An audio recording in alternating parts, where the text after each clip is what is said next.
பரிசுத்த நாமத்துக்கு மகிமை உண்டாவதாக. இந்த நேரத்திலும் கர்த்தருடைய வார்த்தைக்கு நேராக நம்ம வேத புத்தகத்தை திருப்பி யாக்கோபு நிருபம் 3வது அதிகாரம் 13வது வசனத்திலிருந்து 18வது வசனத்தை வாசிக்கலாம். நேற்றைக்கு சொன்னது போல யாக்கோபுடைய நிருபம் 3வது அதிகாரமும் நீதிமொழிகளுடைய 2வது அதிகாரம் வாசித்து வரும்படி சொல்லியிருந்தேன். சொல்லி வாசித்தீங்க. வாசகம் மட்டும் சத்தம் வராமல் சொல்லுங்க. அல்லேலூயா. கர்த்தர் நல்லவர். கர்த்தருடைய பரிசுத்த நாமத்துக்கு மகிமை உண்டாவதாக. இன்றைய நாளிலும் கர்த்தருடைய ஞானத்தை குறித்து நான் உங்களோட பேச போகிறேன். நாம் இன்னைக்கு கர்த்தருடைய ஞானம் எப்படி ஒரு மனுஷனுடைய வாழ்க்கையில செயல்படுகிறது, அது ஒரு தேவ பிள்ளையோட வாழ்க்கையில கர்த்தருடைய ஞானம் காணப்படுமானால் அவருடைய வாழ்க்கை எப்படி மாறும், அது எப்படி அவருடைய அடையாளம் கண்டுகொள்ள முடியும் என்கிறதான வசனத்தின் அடிப்படையில் நாம் இன்றைக்கு கர்த்தருடைய செய்தியை யாக்கோபு 3வது அதிகாரத்திலிருந்தும் நீதிமொழிகள் 2வது அதிகாரத்திலிருந்தும் 2 புஸ்தகத்திலிருந்தும் வார்த்தைகளை தியானித்து கர்த்தருடைய ஞானத்தை அறிந்து கொள்ள கர்த்தர் நமக்கு கிருபை பாராட்டுவாராக. அல்லேலூயா. இது யாக்கோபு 3வது அதிகாரம் 13வது வசனத்திலிருந்து 18வது வசனம் வரை சுமை வாசிக்கிறார்.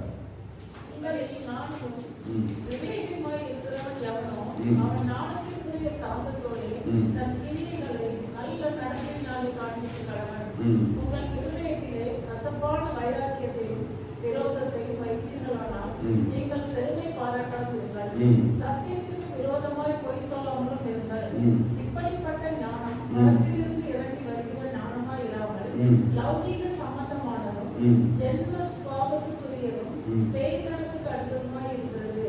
வைராக்கியமும் விரோதமும் எங்கே உண்டோ அங்கே கலகமும் சகல துர்ச்செய்திகளும் உண்டு. பரத்திலிருந்து வருகிற ஞானமோ முதலாவது சுத்தமுள்ளதாயும் பின்பு சமாதானமும் சாந்தமும் இணக்கமும் உள்ளதாயும் இரக்கத்தாலும் நற்கனிகளாலும் நிறைந்ததாயும் பட்சபாதம் இல்லாததாயும் மாயமற்றதுமாயும் இருக்கிறது. நீதியாகிய கனியானது சமாதானத்தை நடத்துகிறவர்களாலே சமாதானத்தினாலே விதைக்கப்படுகிறது. அல்லேலூயா.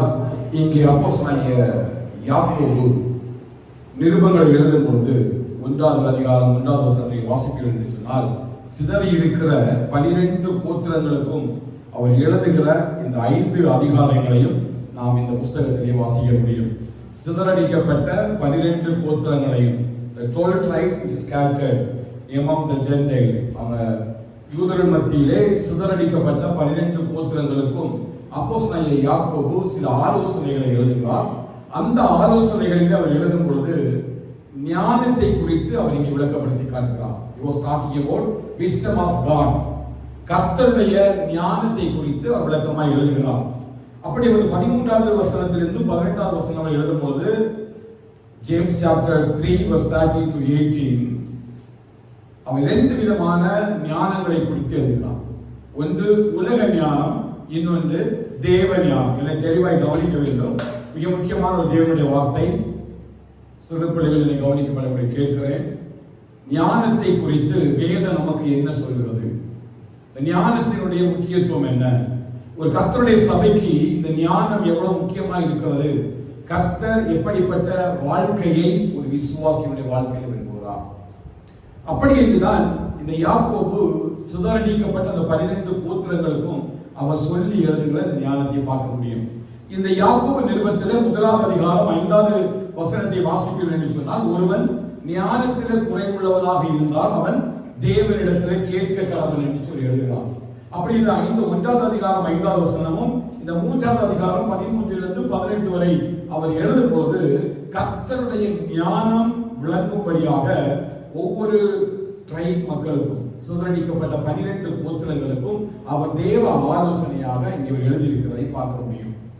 இந்த கர்த்தருடைய ஞானம் ஒரு மனுஷனுக்குள்ள விளங்கும் பொழுது அவன் எப்படிப்பட்ட வாழ்க்கையை வாழுகிறான் என்பதை தான் இங்கே நம்ம மனுஷனுக்கு பார்க்க முடியும். உலக ஞானத்திற்கும் கர்த்தருடைய ஞானத்திற்கும் உள்ள வித்தியாசத்தை தான் நாம் இங்கே பார்க்க முடியும்.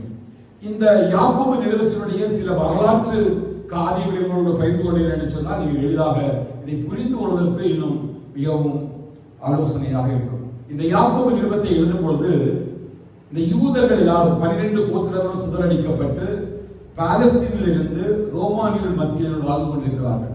அப்படிகள் வாழும் பொழுது இவருடைய வாழ்க்கையில் வருகிற நெருக்கங்கள், பாடுகள், கிறிஸ்துவின் நிமித்தம் அனுபவித்த நிந்தனைகள், வேதனைகள் இவர்களை கிறிஸ்துவை விட்டு விலகும்படியாக இந்த சோதனையில அவர்களால் நிற்க முடியாத அளவிற்கு சில மாம்சிய சந்தேகங்கள், உலக ஞானத்தை வைத்து அந்த விசுவாசத்தை அவர்களால் மேம்படுத்திக் கொள்ள முடியவில்லை, வளர்த்துக் கொள்ள முடியவே இல்லை.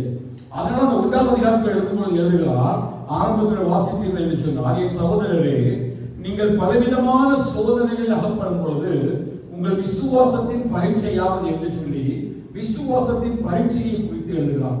நம்ம எல்லாம் அறிந்த வசனங்கள் தான்.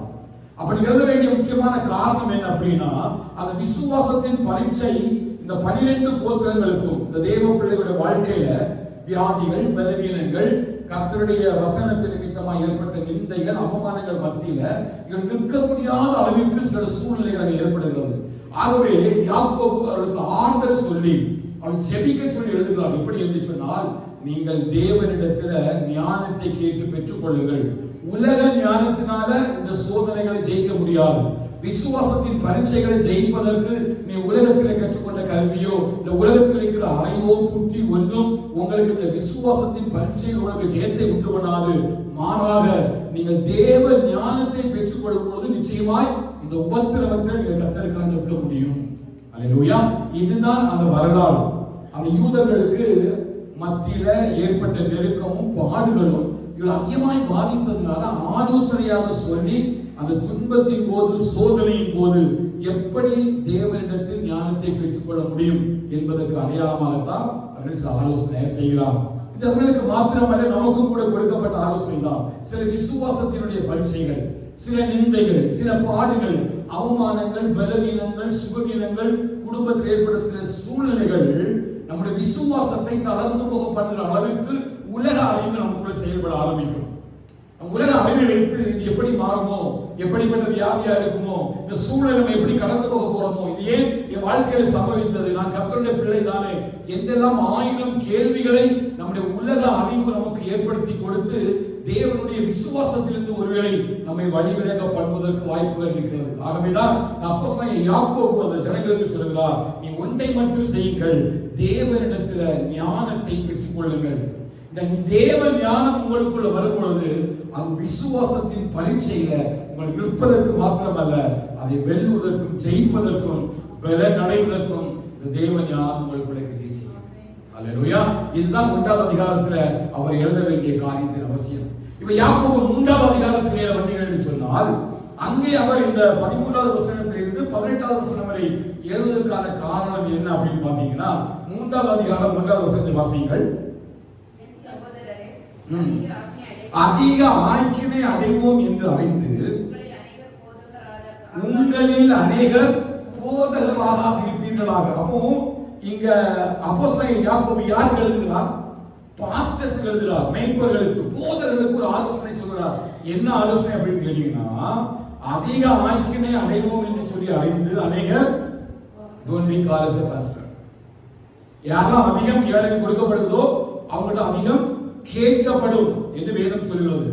இங்க அவர் சொல்ல வேண்டிய அவசியம் என்ன? வரலாற்றை நீங்கள் ஆராய்ந்து பார்த்தீர்கள் சொன்னால், இந்த சிதறடிக்கப்பட்ட இந்த யூத கிறிஸ்தவர் மத்தியில் நான் வேத பாடம் சொல்லியிருக்கிறேன், யூதர்களும் கிறிஸ்தவர்களும் 2 விதமான குரூப் கூட்டங்கள் ஒரு சபைக்குள்ள இருந்தார்கள். இப்ப இந்த யூதர்கள்னால இந்த கிறிஸ்தவர்களுக்கு மிகப்பெரியதான போராட்டம். காரணம் என்ன? யூதர்கள் நியாயப்பிரமாணத்தினால் தான் நீதிமான்கள் ஆக்கப்படுவார்கள் என்று சொல்லி விரும்புகிறார்கள். ஆனால் கர்த்தருடைய சுவிசேஷம் என்ன? விசுவாசத்தினால். The righteousness come by faith on Jesus Christ. இயேசுவின் மேலுள்ள விசுவாசத்தினால் மட்டுமே நாம் நீதிமான்களாக்கப்படுகிறோம். கிருபையினாலே விசுவாசத்தை கொண்டு ரட்சிக்கப்பட்டோம். அப்படிதான் எபேசியரில் சொல்லப்பட்டிருக்கிறது.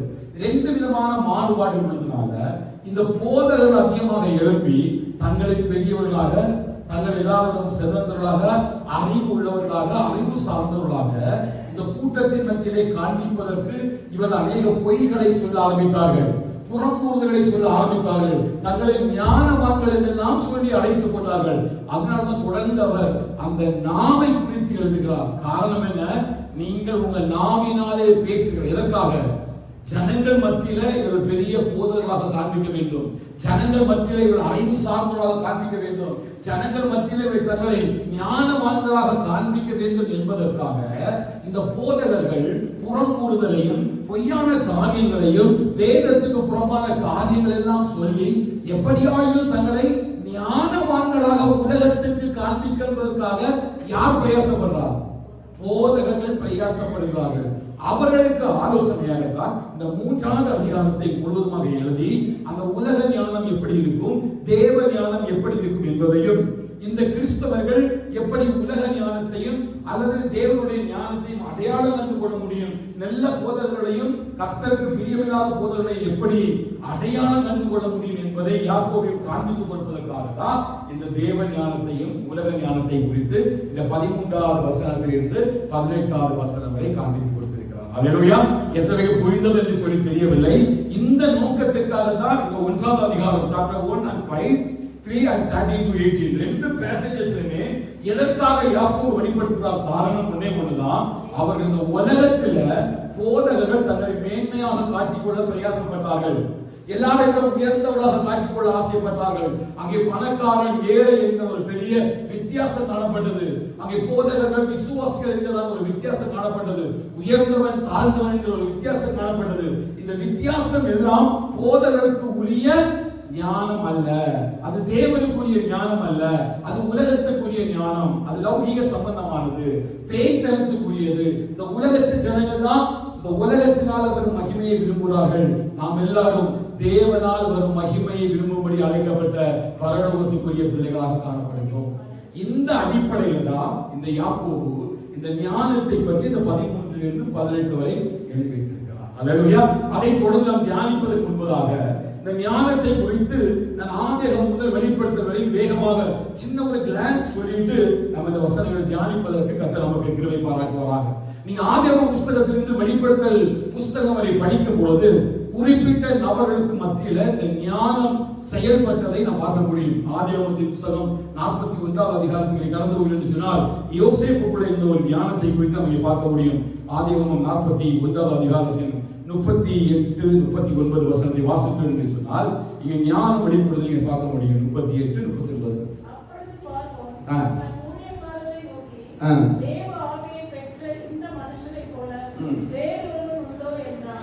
பின்பு பார்வோன் யோசேப்பை நோக்கி, தேவன் இவை எல்லாவற்றையும் உனக்கு வெளிப்படுத்தியிருக்கிறபடியால் உன்னைப் போல விவேகமும் ஞானமும் உள்ளவன் வேறொருவனும் இல்லை. முதலாவதாக வேத புஸ்தகத்திலே யாருக்கு இந்த ஞானம் இருந்ததுன்னு கேட்டீங்கன்னா யோசேப்புக்கு இருந்தது. அவன் சொப்பனங்களை அதற்கு சாட்சியாக அந்த பார்வோனுடைய ராஜாவுக்கு தெரியப்படுத்தும்படியாக அதற்குரிய விளக்கத்தை கொடுத்த பொழுது அவனுக்குள்ள விவேகமும் ஞானமும் உள்ள ஒரு ஆவி இருந்ததாக அந்த பார்வோன் யோசேப்பை குறித்து சாட்சி கொடுக்கிறார். வேதத்துல முதலாவதாக இந்த ஹோக்மா, ஏற்கனவே நம்ம இதை குறித்து ஒரு பெரிய பைபிள் ஸ்டடி நான் ஏற்கனவே எடுத்திருக்கிறேன், உங்களுக்கு அதுக்கான புத்தகங்களை கொடுத்திருக்கிறேன். அந்த ஹோக்மாவை குறித்து அவர் பேசும் பொழுது ஒரு மனுஷனுக்குள்ள செயல்படுகிற இந்த ஞானத்தினுடைய ஒரு வார்த்தை ஹோக்மா, அது எபிரேய மொழியிலே கொடுக்கப்படுகிறது ஹோக்மா. அதே காரியத்தில் கிரேக்க மொழி புதிய ஏற்பாடு எழுதப்பட்ட புத்தகத்தை பார்க்கிறேன் என்று சொன்னால் அங்கே சோஃபியா என்ற ஒரு வார்த்தை பயன்படுத்தப்படுகிறது. ரெண்டு வார்த்தைக்குமே ஒரே அர்த்தம் தான், தேவனுடைய ஞானம். தேவ ஞானத்தை பழைய ஏற்பாட்டிலையும் புதிய ஏற்பாட்டிலையும் நம்ம அளவுக்கு அதிகமாய் வித்தியாசப்படுத்தி அதன் ஆழங்களை புரிந்து கொள்ள முடியும். யோசேப்புடைய ஞானத்தை பார்க்கிறேன் என்று சொன்னால் அவனுக்கு சொப்பனங்களை வெளிப்படுத்துவதற்காக அதற்குரிய அர்த்தத்தையும் விளக்கத்தையும் கொடுப்பதற்காக கர்த்தருடைய ஆவியாகிய விவேகமும் ஞானமும் அவனுக்குள்ளே இருந்தது. யாத்ரா புஸ்தகம் சொன்னால் 2 பேருக்கு அது ஆசரிப்பு கூடாரத்தை வேலைகளை செய்வதற்காக 2 பேர் மேல கர்த்தருடைய ஆவியானவர் ஞானமுள்ள இதயத்தை தந்தார் என்று சொல்லி யாத்ராகமம் 31வது அதிகாரத்துக்கு வருகிறது என்று சொன்னால் 2 பேரை குறித்து அங்கே பேசப்படுகிறது. ஒன்று அகோலிபா, இன்னொன்று எசதேல் பெஸ்தேயேல். 31வது அதிகாரம் வந்தீங்கன்னா 2வது 3வது வசனத்தை வாசிங்கள்.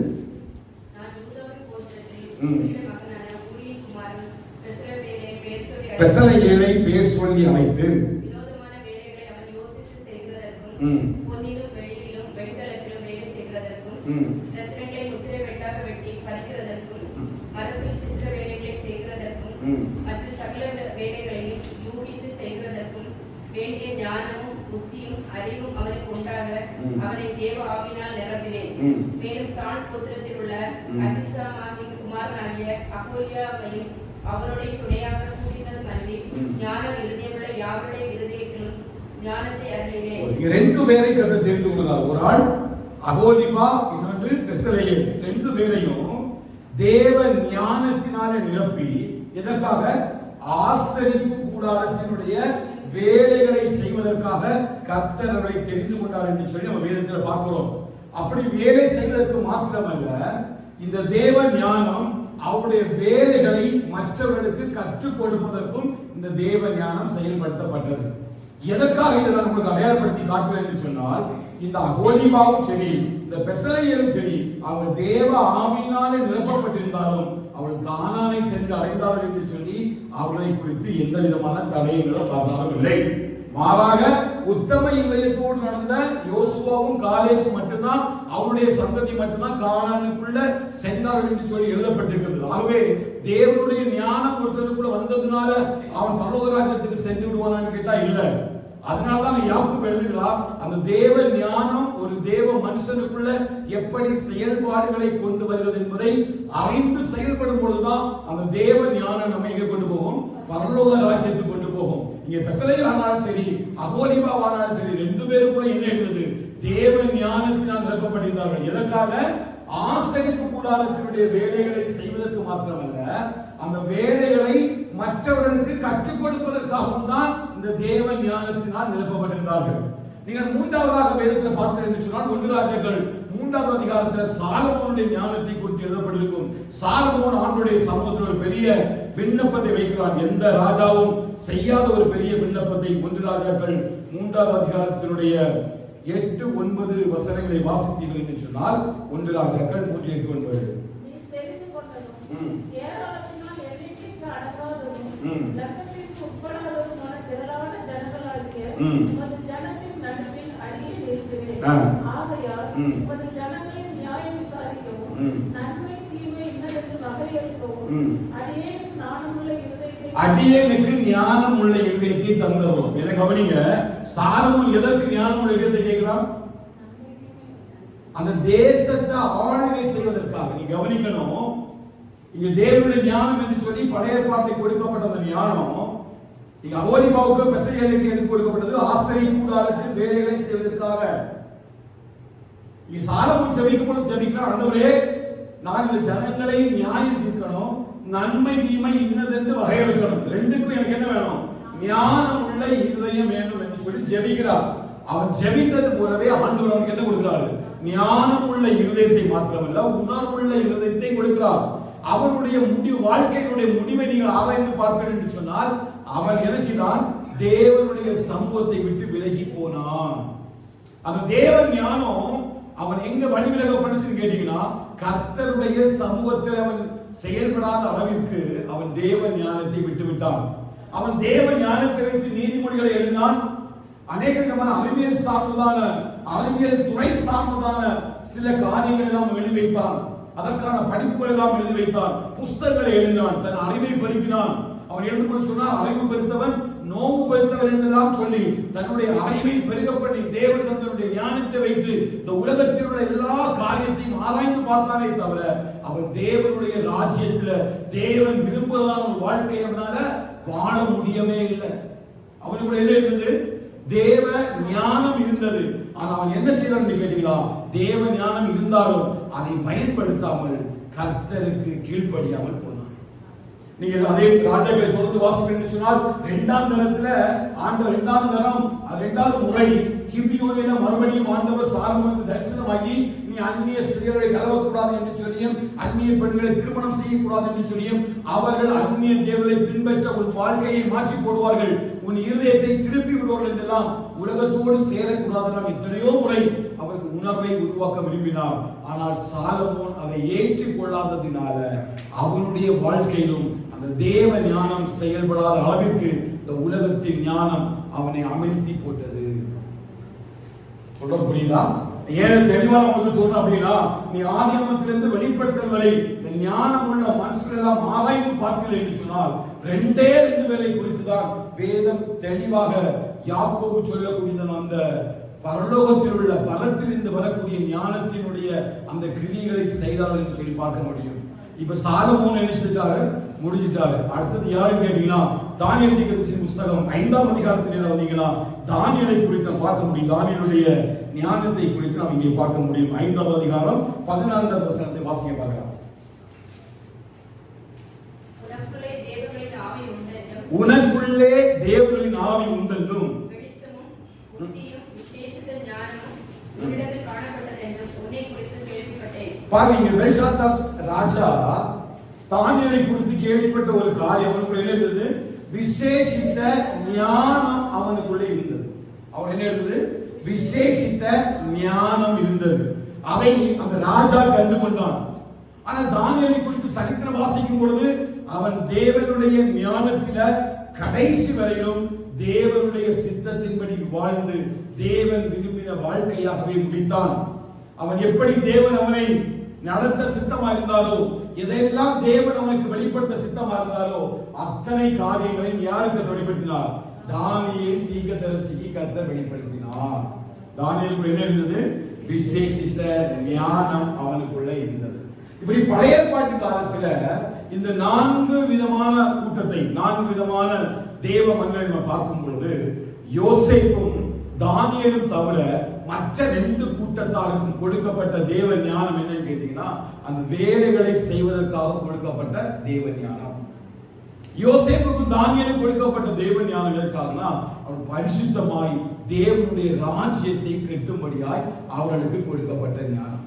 இந்த ஞானத்தை ஆராய்ந்துதான் இங்கே யாக்கோபு அந்த 12 கோத்திரங்களுக்கு மிகப்பெரிய ஒரு ஆலோசனையாக பரத்திலிருந்து வரக்கூடிய ஞானம் எப்படி இருக்கும், உலகத்திலிருந்து வரக்கூடிய ஞானம் எப்படி இருக்கும் என்பதை அவர் அங்கே எழுதி கொடுத்திருக்கிறார். இப்ப நீங்க 3வது அதிகாரம், யாக்கோபு 3வது அதிகாரம் 17வது வசனத்தை வாசிங்க. பரத்திலிருந்து வருகிற ஞானம் முதலாவது எப்படி இருக்குது? சுத்தம் உள்ளதா இருக்குது. நான் இப்ப யோசேப்பு உங்களுக்கு காட்டி தந்தோம் அப்படின்னா, அவனுடைய வாழ்க்கையில அவன் எப்படி நடந்து கொண்டான்? பரிசுத்தமாய் நடந்து கொண்டான். எப்படி போத்திபாருடைய வீட்டில அவனுக்கு ஏற்பட்ட அந்த பாவத்தினுடைய போராட்டத்தின் மத்தியில அவன் சொல்லுகிற மிகப்பெரிய ஒரு அழகான ஸ்டேட்மெண்ட், நான் கர்த்தருக்கு பயந்து இவ்வளவு பெரிய பொல்லாப்புக்கு உடன்படுவது எப்படி? பொல்லாப்பு உடன்பட்டு நான் தேவனுக்கு விரோதமாக பாவம் செய்வது எப்படி? அப்ப தேவ ஞானம் ஒரு மனுஷனுக்குள்ள செயல்பட ஆரம்பிக்குதுன்னு கேட்டீங்கன்னா, முதல்ல அவனுக்குள்ள என்ன வரும்னு கேட்டீங்கன்னா, பரிசுத்தம் என்கிற ஒரு வாழ்க்கை வரும். சொல்ல புரிஞ்சுதா? இந்த உலகத்தில் இன்னைக்கு தன்னை ஞானவான்களாக காட்டிக் கொள்வதற்கு அதிக படிப்புகளை படிக்கிறார்கள், அநேக டிகிரிகளை வாங்குகிறார்கள், டாக்டரேட் எல்லாம் முடிக்கிறார்கள்.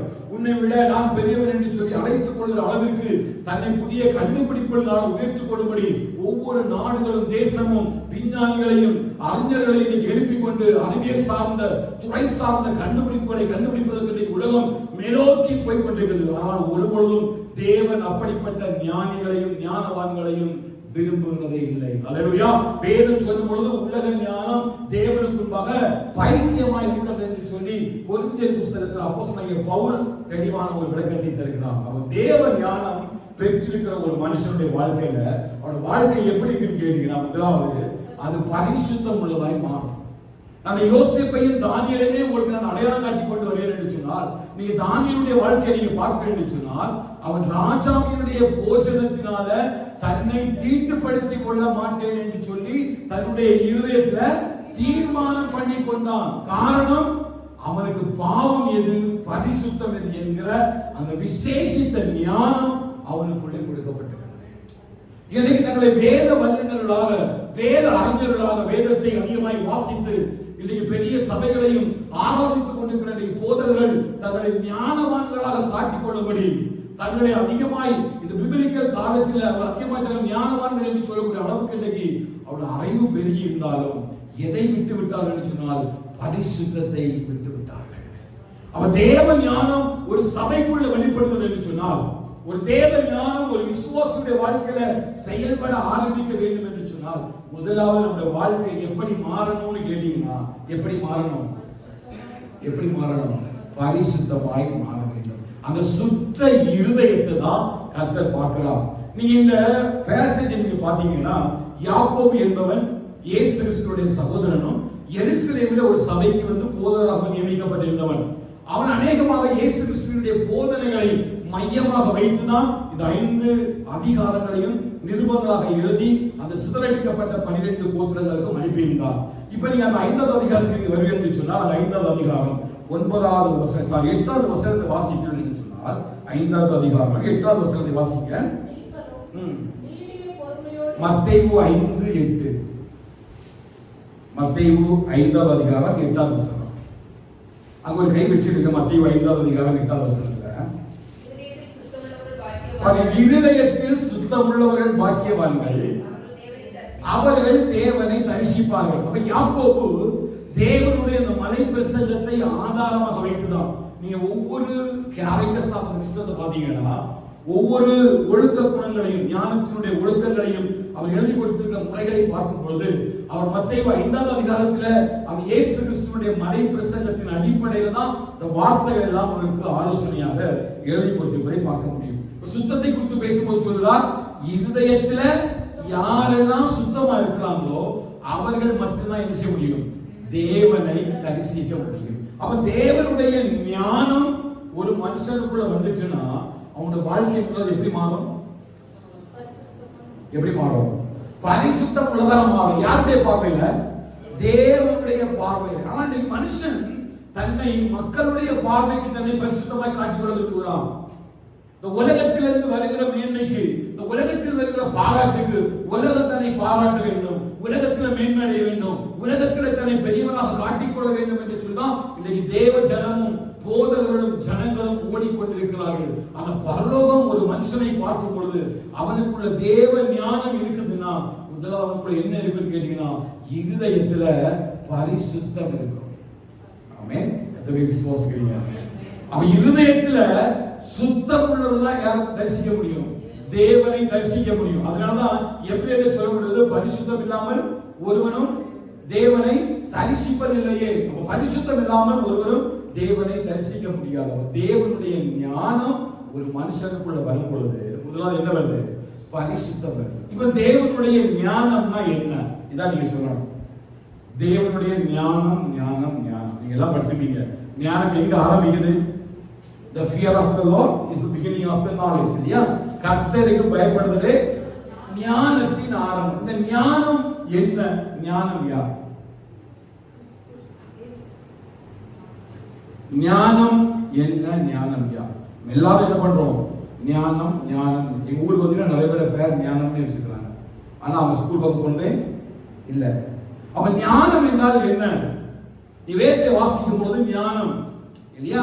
நம்ம ஒரு செய்தி, நாம் கிறிஸ்துமஸ் செய்தி கேட்டோம். அவளே நமக்கு தேவனால் நீதியும் மீட்பும் பரிசுத்தமும் ஞானமும் ஆனார் என்று 1 கொரிந்தியர் 1வது அதிகாரம் கடைசி வசனத்தில் எழுதப்பட்டது. எழுத வேண்டாம். 1 கொரிந்தியர் 1வது அதிகாரம் கடைசி வசனத்தில் எழுதும் பொழுது இந்த ஞானம் யார்? இயேசு கிறிஸ்து. அவர்தான் நமக்கு ஞானமாக மாறினார் என்று எழுதப்பட்டிருக்கிறது. புரியுதா? இப்ப ஞானம் யார்? இயேசு கிறிஸ்து. இப்ப ஞானம் வந்தாச்சுன்னா யார் உள்ள வரா? ஒருவனுக்குள்ள ஞானம் இருக்குன்னா அவனுக்குள்ள யார் இருப்பா? சொல்ல புரியுதா?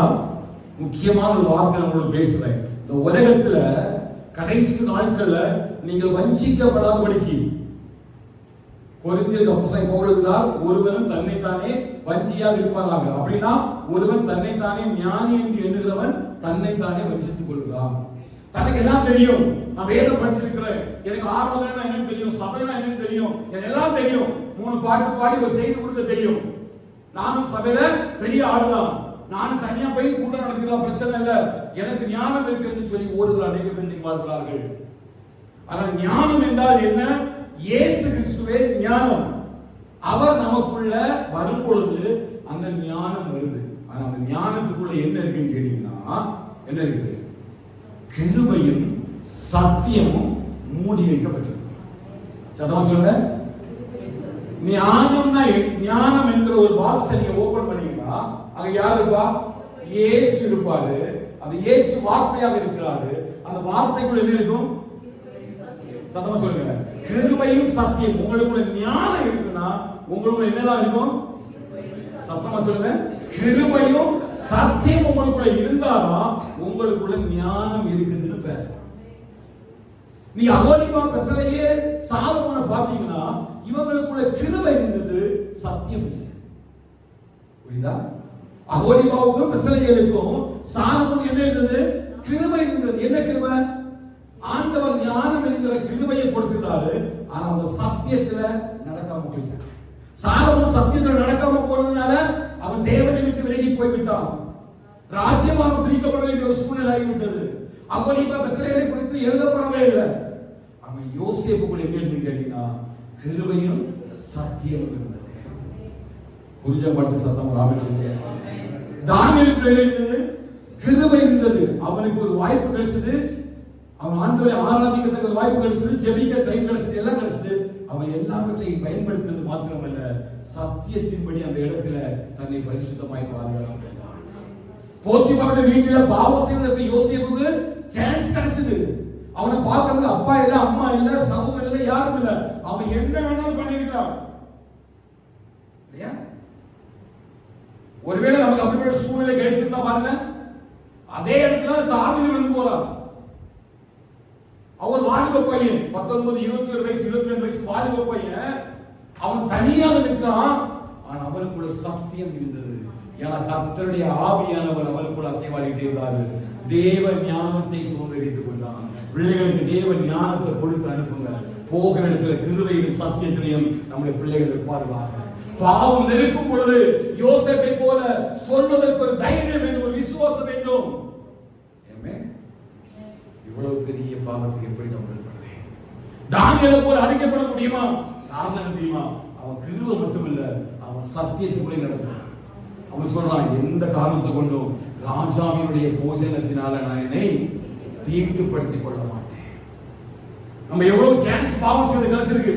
பொய் சொல்றதுக்கு, திட்டுறதுக்கு, சபிக்கிறதுக்கு, மற்றொரு விதமான காரியங்களை பேசுறதுக்கு எத்தனையோ நமக்கு சான்ஸ் கிடைச்சிருக்கு.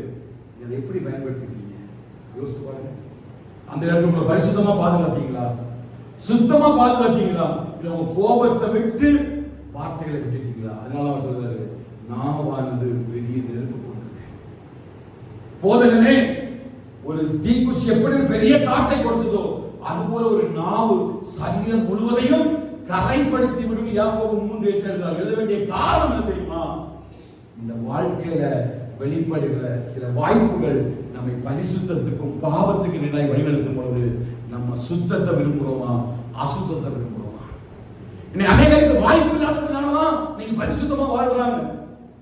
ஒருவேளை பாவம் செய்வதற்கு வாய்ப்புகள் இருந்தால் இன்றைக்கு யோசேப்பை போலவும் தானியேலை போலவும் விசுவாசத்துல அந்த ஞானத்தோட நம்ம நிற்பதற்கு இந்த கடைசி காலங்கள்ல அந்த தேவ ஞானம் தேவை. எது தேவை? தேவ ஞானம் தேவை. அந்த தேவ ஞானத்துக்குள்ள என்ன இருக்கு கேட்டீங்கன்னா சத்தியமும் கிருபை. நிறைய பேர் கிருபை நம்பி ஓடுறாங்க. என்ன பாவம் செய்தாலும் பிரச்சனை இல்லை, கிருபை கிருபை கிருபை கிருபை ஓடுறாங்க.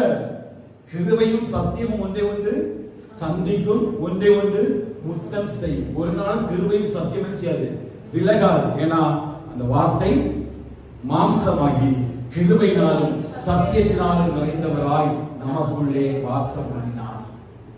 அவருடைய கிருபையும் சத்தியமும் ஒருத்தருக்குள்ள இருக்கிறதுக்கு பேர் தான் ஞானம். அவனால மட்டும்தான் தன்னுடைய ஆத்மாவை சுத்தமாய் பாதுகாத்துக் கொள்ள முடியும். அதனால அவர் எழுதுகிறார், ஆண்டு முதல் மலைப்பு சென்று சொன்னாரு, இருதயத்தில் சுத்தம் உள்ளவர்கள். அப்படி இல்லைன்னா தேவனை தரிசிக்கிறவன் சொல்றதெல்லாம் கிருபையும் சத்தியமும் இல்லாம நம்மளால நினைச்ச முடியாது. தேவனை தரிசிக்கவே முடியாது. அந்த கிருபையும் சத்தியமும் நமக்குள்ள இருந்து வேலை செய்யும். கிருபை எப்படி வேலை செய்கிறது? நம்ம ஆண்டவராகிய இயேசு கிறிஸ்துவை அறிந்து கொள்வது வரையும் இல்லையா? நான் பாவத்தில் இருந்தேன், அந்த கிருபை என்னை தேடி வந்து என்னை தூக்கி கொண்டு வந்து என்ன செஞ்சது?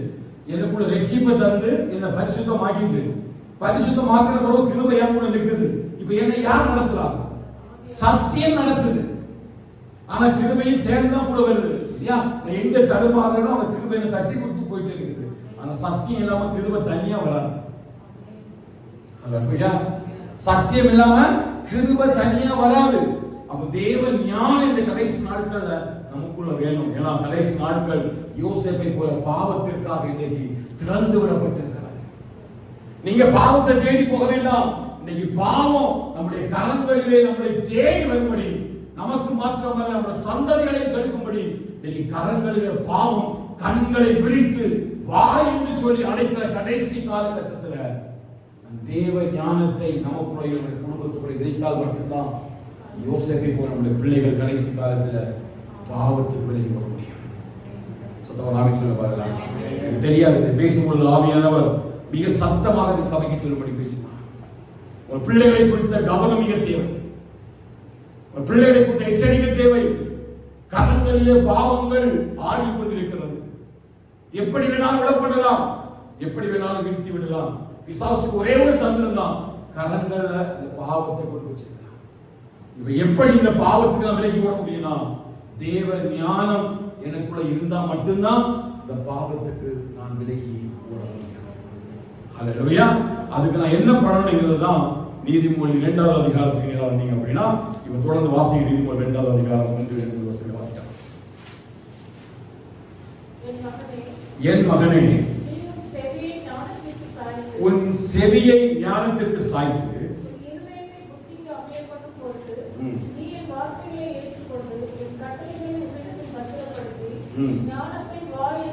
ஞானத்தை கூப்பிடணும். எப்படி கூப்பிடணும்? அப்ப ஞானத்துக்கு நம்ம என்ன செய்யணும்? சதமா சொல்லுங்க. பிள்ளைகளுக்கு ஞானத்துக்கும் குடும்பத்துக்கான ஞானத்துக்கும் நம்ம சத்தமா ஜெபிக்கணும். இந்த தேவ ஞானம் எதுக்குன்னா பாவத்தை விட்டு விலகி ஓடுவதற்காக. எதுக்காக? பாவத்தை விட்டு விலகி ஓடு. உலக ஞானம் ஒரு நாளும் இது பாவம் என்று சொல்லி நம்முடைய பிள்ளைகளுக்கு அடையாளம் காட்டாது. உலக ஞானம் அந்த பாவத்துக்குள்ளாக நம்மை கொண்டு போகும். அது பெரியவர்களோ சிறியவர்களோ யாரா இருந்தாலுமே இந்த உலகத்துக்குரிய ஞானம் நம்ம அதிகமா எங்க நடத்தும்? அந்த பாவத்துக்குள்ளதான் நடத்தும். ஆனா தேவனுடைய ஞானம் தான், சத்தியம் தான் என்னை அந்த பாவத்திலிருந்து விடுதலையாகும். அப்பதான் என் வஸ்திரத்தை ஐயர் நான் விட்டுட்டு என் ஆத்துமா தப்பிக்கும்படி நான் ஓட முடியும். புரிய மாட்டாமே சொல்லுவாங்களா? வஸ்திரத்தை விட்டுட்டு ஆத்துமாவை காத்துக்கொள்ளும்படி ஓடுறான். ஏன்னா அவனுக்கு தெரியும் வஸ்திரம் முக்கியம் இல்ல, அவனுக்குள்ள கொடுக்கப்பட்டிருக்கிற நீதியின் சாதனை முக்கியம். அவனுக்குள்ள வைக்கப்பட்ட மெய்யான நீதியும் பரிசுத்தமும் முக்கியம். உலகம் நம்மளை அழைக்கும். உலகம் ஒவ்வொரு நாளும் இழுத்துக் கொள்ள ஒவ்வொரு நாளும் தூண்டி விட்டுட்டே இருப்பான். ஆனா தேவ ஞானத்தை தேவ சமூகத்தில் பெற்றுக்கொள்ள வேண்டும். கிருபையும் சத்தியம் என்கிற வசனங்கள் நமக்குள்ள இருந்தா மட்டும்தான் நம்ம இப்படிப்பட்ட காரியத்தை விட்டு விலக முடியும். வார்த்தை வாசிக்க, அதை வெள்ளியை போல தேடி நாடி புதையல்களை தேடுவது போல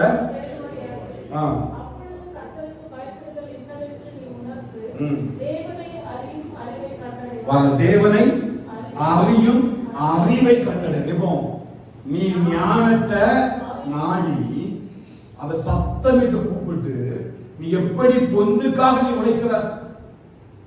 ஒரு பவுன் எவ்வளவு? 1,17,000 ரூபாய். அது இருந்தாலும் வாங்க முடியும். அப்ப ஞானத்தினுடைய விலை, ஞானத்தினுடைய விலை என்னது? 3வது அதிகாரம் 13-14 வசனம் வாசிங்க. அதோட விலை என்ன பண்ணிருப்பாங்க?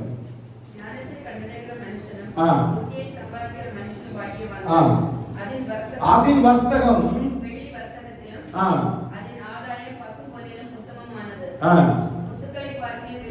அது முத்துக்களை பார்க்கிலும் வெளியேற பெற்றது.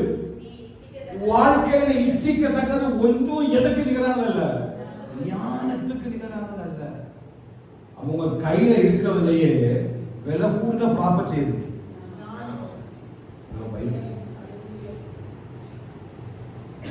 நம்ம கரங்களை இருக்கிறதுலயே விலை கூடின ப்ராப்பர்ட்டி காடுங்க.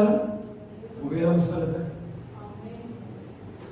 இதான் உலகத்துல இதான் நம்ம பேங்க்ல லோக பேங்கோட அக்கௌண்ட் எடுத்து வைக்கணும். இதை வச்சிருக்க ஒரு நாள் பாடு வரும்பொழுது இதை தேடி வருவேன். ஏன்னா எனக்கு தெரியும் உலகத்தில் வெளியேறப்பட்டது என்ன இருக்கு.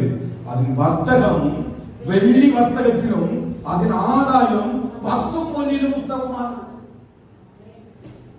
அதோடைய வார்த்தை எப்படி பாருங்க இல்லையா? அவரோட வார்த்தை பொன்னிலும் பசும் பொன்னிலும் மிகவும் விரும்பப்படத்தக்கதும் தேனிலும் தெளிதேனிலும் மதுரம் முழுதுமாக இருக்கிறது. அப்போ அந்த உலகத்துல ஞானம் தான் முக்கியம் இல்லையா? இந்த ஞானம் இருந்தா மட்டும்தான் நம்ம பரலோக ராஜ்யத்தை போக முடியும். இந்த நித்திய ஜீவனை சுதந்திரித்து ஞானத்தை கண்டடைகிற மனுஷனும் புத்தியை சம்பாதிக்கிற மனுஷனும் பாக்கியவான். இதை எங்க வந்து கேட்டீங்கன்னா, கர்த்தருக்கு பயப்படுற பயம் வந்துச்சுன்னா இந்த ஞானம் உள்ள வந்துடும். எப்ப வரும்? கர்த்தருக்கு பயப்படுகிற எல்லா காரியத்திலையும் எல்லா இடத்திலையும்.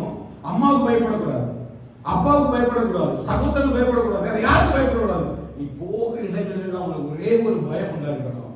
யாருக்குன்னா, கர்த்தர் என்னை பார்க்கிறார். God looks at me. இது எப்பொழுதும் என் இதயத்தில் இருந்தா மட்டும்தான். இல்லையா? அதனாலதான் தானியெல்லாம் கொடுத்து படிக்கும்போது எனக்கு அவ்வளவு வைராக்கியமா இருக்கும்.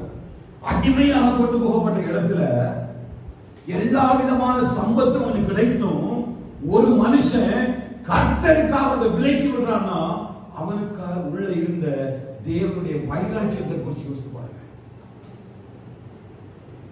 ஆண்டவரை ஆராதிக்கிற பிள்ளைகள் தானியேல் அவனுக்கு சேர்ந்த போது ஒரு மாசு இல்லாத யூதர்களில் சில பேரை கொண்டு வரும் ராஜாக்களை போல, இல்லையா? அப்படி அவன் தெரிந்தெடுத்து கொண்டு வர பாருங்க. எவ்வளவு தெளிவான பிள்ளைகள், வாலிப பிள்ளைகள். அந்த ராஜ அரண்மனையில கிடைச்ச வேலையில நம்மளா முதல்ல என்ன கேட்போம்? வேலைக்கு போற இடத்துல சாப்பாடு தங்கும் இடம் இலவசம் இருக்கா? சோறு போடுவீங்களா? This is what we expect, right? Where we go for studies or for job. ஆனா பாருங்க, தானியேலுக்கு கிடைச்ச இடத்துல அவன் பரிசுத்தமா இருப்பதற்கு எது தேவை என்பதை கண்டுபிடிச்சான். என்ன கண்டுபிடிச்சான்? பரிசுத்தமா எது தேவைங்கிற கண்டுபிடிச்சான். இரண்டாவது, தங்குற இடத்துல எதை கண்டுபிடிச்சான்? ஜெபிப்பதற்கு ஒரு அறையை கண்டுபிடிச்சான். எத்தனை பேர் நம்ம வாழ்றோம்? இருக்கிற இடத்துல என்னை பரிசுத்தமாய் பாதுகாத்துக் கொள்வது மாத்திரமல்ல, நான் ஜெபிப்பதற்கான ஒரு இடம். இதுதான் தேவ ஞானம் ஒரு மனுஷனை நடத்துவது. அவன் இருதயத்தில் சுத்தம் வரும் பொழுது, இருதயத்தில் பரிசுத்தம் வரும் பொழுது இவைகள் எல்லாம் என்ன நடத்தும்? கிருபையும் சத்தியமும் என் கூட இருந்து எது சுத்தமானது, எது அசுத்தமானது, எது உலகத்துக்குரியது, எது பரலோகத்துக்குரியது என்பதை யார் அடையாளப்படுத்துகிறார் கேட்டீங்கன்னா, சத்திய ஆவியாகிய தேற்றனவான சத்தியமா நமக்குள்ள இருக்கிறார். புரியுதா? இப்ப அந்த 2வது அதிகாரத்தை ஃபுல்லா நீங்க வாசித்தீங்கன்னா 10வது வசனத்தை வாசிங்க. ஞானம் உன் இருதயத்தில் பிரவேசித்து நல்ல யோசனை உன்னை காப்பாற்றும், புத்தி உன்னை பாதுகாக்கும். அதனால் இந்த ஞானமும் புத்தியும் உனக்குள்ள இருக்கிறதுனால என்ன பண்றான்? எப்படி சுத்தம் வந்து பாருங்க. முதலாவது, நீ துன்மார்க்கனுடைய பாதைகளில் தெரிந்து கொள்வாய். யாருடைய பாதை? இந்த ஞானமும் புத்தியும் வந்தாதான் இந்த உலகத்துல யாரை கண்டுபிடிக்க முடியும்? துன்மார்க்க யாரு நம்ம கூட இருக்கிறோம் நமக்கு தெரியாது. ஐயா கூட இருக்கிறவங்க எப்படிப்பட்ட நம்மளால முடியாது, கண்டுபிடிக்க முடியாது.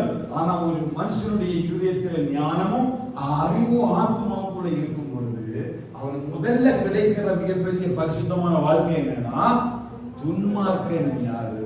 அதனால சங்கீதம் 1 எழுதப்பட்டிருக்குது, துன்மார்க்கருடைய ஆலோசனையில் நடவாமல். எங்க ஆலோசனை கேட்கணும்? நீ ஃபுல்லா ஆலோசனை உலக மனுஷன் போய் தான் கேட்கறாங்க, இல்லையா? தேவனுடைய பிள்ளைகள் ஆலோசனை எங்க போறாங்க? உலக மனுஷன்கிட்ட.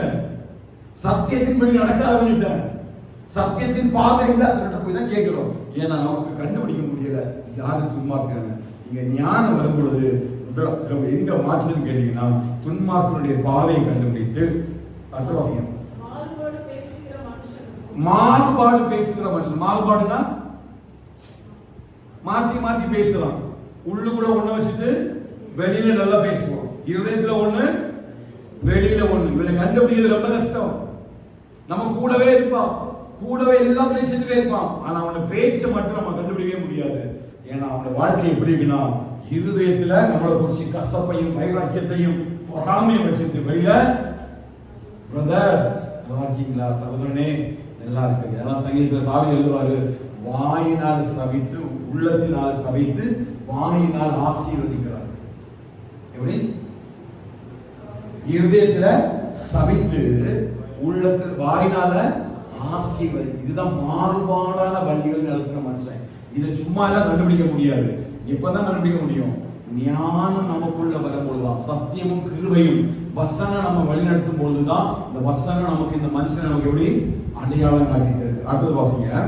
அந்தகார வழிகளில் நடக்க நீதி நெறிகளை விட்டுட்டு இந்த டார்க் வேஸ்ல ஆங்கில வேதாந்தத்தை படித்தீங்கன்னா டார்க் வேஸ் இருக்குது. வெளிச்சத்தின் பாதைகளை விட்டுட்டு, நீதியின் பாதைகள்னா வெளிச்சத்தின் பாதைகள், நீதியின் வாசல்கள் இருக்குது, இருளின் வாசல் இருக்குது. இப்ப நீதியின் வாசல் எதுக்காக விட்டுறாங்க? இருளில் நடப்பதற்காக. ஆனா கர்த்தர் நம்மை அந்த கால இருளில் இருந்து ஆச்சரியமான வெளிச்சத்திற்கு நம்மை கொண்டு வந்தார். அப்படி கொண்டு வந்த தேவனை விட்டுட்டு சத்தியத்தை விட்டு விலகி நடக்கிறவன், தேவனுடைய வார்த்தைக்கு கீழ்ப்படியாம நடக்கிறவன், பொருளாசையுடன் நடக்கிறவன், கோச்சாரக்காரன், பேசித்தரும், நம்ம கூட செய்யறோம், சபை கூட நம்ம கூடவே இருப்பான், நம்ம ஃபெலோஷிப்ல கூடவே இருப்பான். ஆனா இவன் இப்படிப்பட்டவன் தான் நமக்கு என்ன தெரியாது. அந்த கிருபையும் சத்தியமாகிய ஞானம் நமக்குள்ள செயல்பட்டுனா கண்டிப்பா அந்த இடத்திலிருந்து கர்த்தர் நம்மை விலக்குவார். அதனால சில பேர் நமக்கு என்ன செய்ய முடியாது, பேச முடியாது. முன்னாடி நல்லா பேசியிருப்போம், இப்ப போனா பேச முடியாது. எப்படியாவது இந்த இடத்தை விட்டு மூவ் பண்ணதுக்கு ஆண்டவர் சொல்லிட்டே இருப்பார். ஆவியில புஷ் பண்ணார், கிளம்பு, போது, நிற்காத. பேசும்பொழுது ஒரு ஜீவன் இருக்காது, அவங்க வார்த்தை ஒரு காற்றாதான் இருக்கும், அதை கேட்பதற்கு நமக்கு இனிமை இருக்காது. அப்படிப்பட்ட ஞானம் எங்க விளங்கும்னா கிருபையும் சத்தியம் உடையவர்களாக விளங்கும். இதெல்லாம் பிள்ளைகள் ஃப்ரெண்ட்ஷிப்பை கொஞ்சம் ரொம்ப ஹார்டா ஹேண்டில் பண்ணணும். நீங்க போகிற இடங்கள்ல, படிக்கிற இடங்கள்ல நிறைய கூட இருப்பாங்க, ஏன் கூட இருக்கிறவங்க அப்படிதான் இருப்பாங்க. உள்ளுக்குள்ள உள்ள வச்சுட்டு வெளியில நல்லது போல பேசுவாங்க, நமக்கு எதிராக பேசுவாங்க, எதிராக செய்யறவங்க, ஆண்டவரை விட்டு வெளிப்பாதையில் போறாங்க, உலக மனுஷர். இவங்க கூட போகிற நேரத்தில் ரொம்ப கேர்ஃபுல்லா இருந்து கர்த்தர் நம்மை நடத்தும்படிக்கு அவருடைய ஞானத்துக்குள்ள நம்ம நடக்கணும். அதுதான் கர்த்தர் விரும்புகிறோம். அப்பதான் நம்ம என்ன செய்ய முடியும், நம்முடைய வாழ்க்கையில தேவ ஞானத்தை பெற்று தேவ ஆசீர்வாதத்தை பெற்றுக்கொள்ள முடியும். இந்த உலக ஞானம் இந்த உலகத்தோட முடிச்சிடும் இல்லையா? நம்ம தேவ பக்தியை குறிச்சு போல வாசிக்கும் போது வாசித்த தீமோத்தேயுல தேவ பக்தி இந்த ஜீவனுக்கும் இனி வரும் ஜீவனுக்கும் வாக்குத்தத்தம் உள்ளதாகையால் இது எல்லாவற்றுக்கும் பிரயோஜனம் உள்ளது. அதுபோல தேவ ஞானம் இந்த ஜீவனுக்கும் இனி வரப்போகிற ஜீவனுக்கும் வாக்குத்தத்தம் உள்ளது. ஆகையால் நம்ம பிரயோஜனமா பரலோகத்தில் கொண்டு போய் சேர்க்கணும். இது எல்லாரும் கிடைக்காது. இந்த கடைசி நாட்கள்ல வஞ்சிப்பு மிகவும் வெட்ட வெளிச்சமா போயிட்டு இருக்குது. நம்மளை தெரியாமலே இருக்கிறாங்க, நம்ம சுற்றிலும் இருக்கிறவர்கள் நம்மை வஞ்சித்துக் கொண்டே இருக்கிறார்கள். கள்ள உபதேசங்கள்ல, தேவையில்லாத வார்த்தைகள்ல, கர்த்தரை விட்டு விலகிற வழிகளில் நடக்கிறாங்க. இவர்கள் எல்லாம் அடையாளம் கண்டு கொள்வதற்காகத்தான் கர்த்தர் இந்த ஞானத்தை நமக்குள்ள வைக்க விரும்புகிறார்.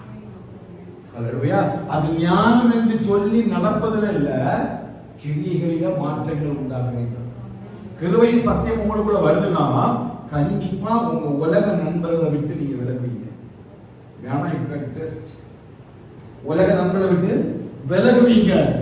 கர்த்தருடைய சத்தியத்துல, அதாவது அதே ஞானம் இல்லாதவங்களை கூட நம்மளால இருக்க முடியாது.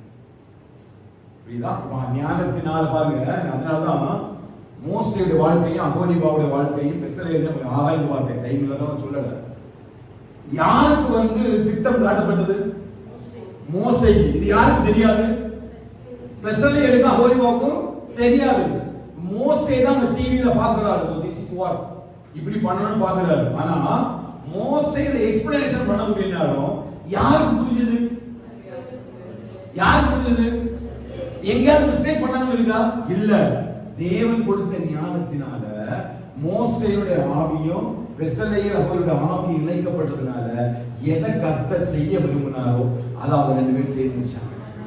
This is what search.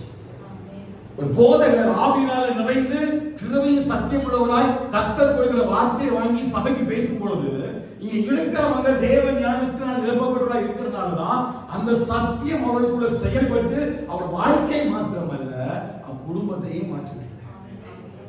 ஆனா மற்றவங்க அதை கேட்கிற நேரம், ஐயோ இது கடினமான உபதேசமா இருக்குது. காரணம் என்னன்னா அவங்க இன்னும் தேவ ஞானத்தால் நிரப்பப்படவே இல்லை. இதான் ஆண்மையாளர் பேசினார். அகோனிபாவுக்கு பெசலேலுக்கு எப்படி புரிஞ்சது தெரியாது. யார் எக்ஸ்பிளைன் பண்றார்? மோசே தெளிவா பாக்குறாரு. ஒரு பிக்சரைஸ்ட வச்சு ரெண்டு பேருக்கு சொல்றாரு. அவங்க மட்டும் செய்யல. இந்த அகோனிபாவு பெசலேலை வாங்கி 37 வாசித்தீங்கன்னா மற்றவர்களுக்கு கற்றுக் கொடுத்தார்கள் என்று சொல்லப்பட்டிருக்கு. மற்றவர்களுக்கு சொல்லிக் கொடுத்தாங்க. எப்படி? மோசேயுடைய இருதயத்தில் இருந்த அதே பிக்சர் இப்ப யாரு போகுது? பெசலேலுக்கு அகோனிபாவுக்கு. This is what church. இங்க தலைவனாக அபிஷேகம் பண்ணப்பட்ட ஒருத்தன் பேசுகிற வார்த்தை இங்க தேவ ஞானத்தினால் யாரெல்லாம் நிரப்பப்பட்டிருக்கிறார்களோ அதனால அந்த வனாந்திரத்துல பாருங்க, எவர்களை தேவன் ஞான எழுப்புதல், அவருடைய எவருடைய இருதயம் ஞான எழுப்புதல் அடைந்ததோ அவர்களெல்லாம் தேவனுடைய வேலைக்காக தங்கள் கைகளை திடப்படுத்தி எல்லா வேலையும் செய்தார்கள். காரணம் ஒண்ணுதான், மோசேயுடைய இருதயத்தில் இருந்தது அந்த டிரான்ஸ்ஃபர்மேஷன். எப்படின்னா, இங்க இருக்கிற பரிசுத்தாவியும் அங்க இருக்கிற பரிசுத்தாவியும் ஒரே ஆவியானவர். ஹalleluya. அப்ப பரிசுத்த ஆவியினால நிறைந்து தேவ வசனத்துக்கு கேட்கிறவனால மட்டும்தான் தேவன் எதை சபைக்கு சொல்ல வருகிறார், தேவன் என் குடும்பத்துக்கு என்ன பேசுகிறார், என் பிள்ளைக்கு என்ன பேசுகிறார் என்பதை ஆவியின் ஞானத்தினால் நிறைந்த ஒருவனால மட்டும்தான் அதை கேட்ச் பண்ண முடிஞ்சு அவனால மட்டும்தான் சபையில வளர முடியும். புரியுதா? சொல்லுங்க. This is what happened in the wilderness. இந்த யாருக்கும் தெரியல. நான் ரொம்ப கஷ்டமாச்சு. அப்படி என்ன ஞானம் இருந்துச்சு. தேவனுடைய ரகசியத்தை ஒரு தலைவனுக்கு ஆண்டவர் சொல்றாருன்னா அந்த தலைவன் சொல்றது எப்படி இவங்க எடுத்து எப்படி அதை புரிஞ்சு எவ்வளவு அழகாக ஒரு பழுவொன்றும் இல்லாமல் எல்லாவற்றையும் தெளிவாக செய்து முடித்தார்கள். காரணம், நம்மை நடப்பிக்கிறவர் ஒரே ஆவியானவர், ஒரே ஆவியானவர், ஒரே ஆவி. அந்த ஆவியானவர் மட்டும்தான் நமக்குள்ள செயல்பட்டா முடியும். அதை மேலும் தொடர்ந்து வாசித்தீங்க அப்படின்னா நிறைய எழுதப்பட்டிருக்குதான். நம்முடைய வாழ்க்கை சுத்தமாக மாறும். ஞானம் ஒரு மனுஷனுக்குள்ள வரும்பொழுது, அந்த 2வது அதிகாரத்தை வீட்டில் படிச்சிருப்பீங்கன்னு நினைக்கிறேன். அதை ஃபுல்லா படிச்சு பாருங்க. நீங்க படிச்சு பார்த்தீங்கன்னா எப்படி ஒரு மனுஷனுக்குள்ள ஞானம் வரும்பொழுது அவனை சுத்தம் உள்ளவராய் மாற்றுது என்பதை நம்ம அங்க பார்க்க முடியும். ஓகேவா? அடுத்தது பாருங்க, 2வது காரியம், அது யாக்கோபு 3வது அதிகாரம் 10 வாசிங்க. முதலாவது சுத்தம் உள்ளதாயும், பின்பு சமாதானமும் சாந்தமும். பாருங்க, 2வது இந்த ஞானம் எப்படிப்பட்ட ஞானம்? சமாதானம் உள்ள ஞானம். முதல்ல சுத்தம் உள்ள ஞானம். பரத்திலிருந்து வரக்கூடிய எப்படி இருக்கும்? சுத்தமான இதயம், சுத்தமா இருக்கும். 2வது எப்படி இந்த ஞானம் மாறுது? சமாதானமா மாறும். அப்படின்னா எல்லா இடத்துலையும் தேவ பிள்ளைகள் சமாதானத்தை விரும்புவாங்க. உலகம் என்ன பண்ணும்? எப்படியாவது சண்டை வச்சு அடி வச்சு யாருக்கு சொல்லி நம்ம சொல்றதை செய்யணும். பிடிச்சவங்களுக்கு 3 காலம் சொல்லணும். இப்படி நம்ம சொன்னது ஸ்ட்ராங்கா இருக்கணும். இல்லாததை இருக்கிறது போல சொல்லி அனுப்பிச்சிடணும். நடத்தி சண்டை வச்சாது நடத்திடணும். ஆனா தேவ ஞானம் எப்படின்னா சமாதானத்தை. அது ஒரு நாள் சண்டை போடாது இல்லையா? எதுவோ சரி, okay brother, okay sister, sorry விட்டுருங்க, நம்ம சமாதானமா போயிடும். இதுல என்ன இருக்குது? ஒன்னும் பிரச்சனை இல்லை, கர்த்தருடைய ஆசீர்வாதம். என்ன மன்னிச்சிருங்க சிஸ்டர், என்ன மன்னிச்சிருங்க பிரதர், ஏன்னா எனக்கு சண்டை வேண்டாம், நான் சமாதானம் விரும்புறேன். ஏன்னா கர்த்தர் எனக்குள்ள தந்திருக்கிற ஞானம் சமாதானத்தின் ஞானம். மத்தேயு 5 வந்தீங்கன்னா அங்க 8ல சொல்லப்படுவாங்க, சமாதானம் பண்ணுகிறவர்கள் பாக்கியவான்கள், அவர்கள் தேவனுடைய புத்திரர் எனப்படும். 5:9 வாசிங்க. சமாதானம் பண்ணுகிறவர்கள் பாக்கியவான்கள், அவர்கள் தேவனுடைய புத்திரர் எனப்படுவார்கள். சமாதானம் பண்ணுகிறவர்கள் பாக்கியவான்கள், அவர்கள் தேவனுடைய புத்திரர் எனப்படும். ஏன்னா எனக்கு என்ன இருக்குது? சமாதானத்தின் ஞானம் இருக்குது. எனக்கு சண்டை போட தெரியாது. ஆனா உலகம் எப்படி இருக்கும்? விவாதம், சண்டை, சச்சரவு, தன்னுடைய நீதியை நிலைநாட்டுவதற்கு, பொய்யை உண்மையாக்குவதற்கு, உண்மையை பொய்யாக்குவதற்கு எப்படி உருண்டு புரண்டாத விஷயம். தன்னை கண்டிப்பா மேன்மையானவராக காட்டணும். இதுதான் உலகத்துக்குரிய ஞானம். ஆனா நமக்கு கொடுக்கப்பட்ட ஞானம் எது கேட்டீங்கன்னா சமாதானத்தின் ஞானம். ஆண்டவர் சொன்னாங்க, உலகம் கொடுக்காத ஒரு சமாதானத்தை, என்னுடைய சமாதானத்தை வச்சிருக்கிறேன். ஆண்டவர் ஒரு இடத்துல என்ன செய்யறாரு? சண்டை போடவே இல்லை. மண்டையில் அடிச்சாங்க, காரி துப்புனாங்க, கொட்டுனாங்க, அவமானப்படுத்தினாங்க, நிந்தையாக்குனாங்க. எல்லா இடத்திலையும் அவர் தன்னை இல்லையா? அவர் எதுக்கு வந்தாரு?